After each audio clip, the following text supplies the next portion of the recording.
Deep হচ্ছে আপুর শ্বশুর বাড়ি থাকে দুইটা।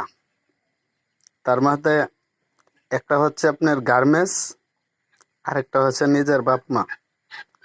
আর পুরুষদের হচ্ছে শুধুমাত্র একটা শ্বশুর বাড়ি। এটা হলো যে শ্বশুর বাড়ি থেকে আপনি বিয়ে করে নিয়ে আসছেন, এটাই। আর আপুররা শ্বশুর বাড়ি হচ্ছে দুইটা।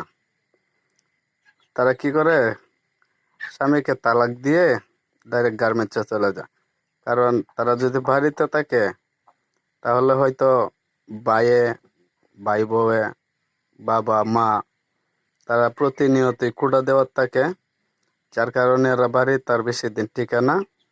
ওরা চলে যায় কোথায়, দ্বিতীয় যে আপনার শ্বশুর বাড়ি বা বাপের বাড়িও বলতে পারেন, এই বাপের বাড়িতে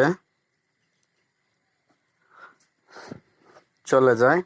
যদি এই যে দ্বিতীয় শ্বশুর বাড়ি না থাকতো তাহলে কিন্তু আপনার এত ডিপোজ হইতো না।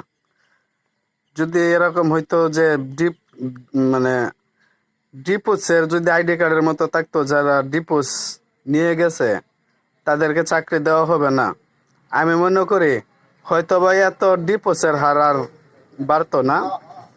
প্রতিদিন যে হারে আপনার ডিপোজ হচ্ছে, এত ডিপোজ হইলই না। যদি একটু যাচাই বাছাই করি ডিপোজের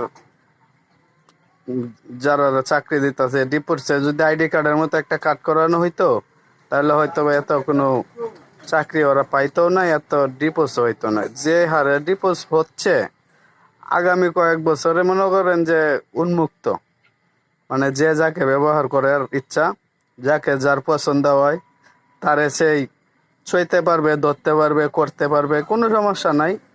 মানে হোয়াট লাইন আর কি, মানে ইচ্ছা হইলো একজনকে, তাকে ব্যবহার করা শুরু হইলো।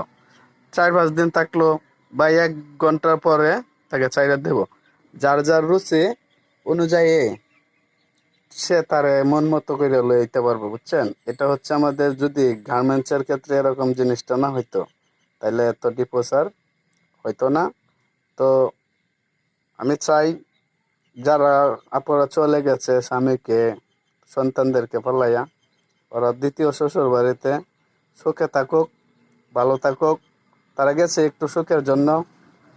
জানি না নারীরা তোমরা কতটুক সুখ পাও স্বামীর ঘরে থাকো রাজরানী, ঘরে হও যায় কি চাকরানী, বুঝছো না? কুত্তারে যতই যাও যত্ন করতা, কুত্তায় যাইব কাটা গোটা খাইতো, এটাই বাস্তব।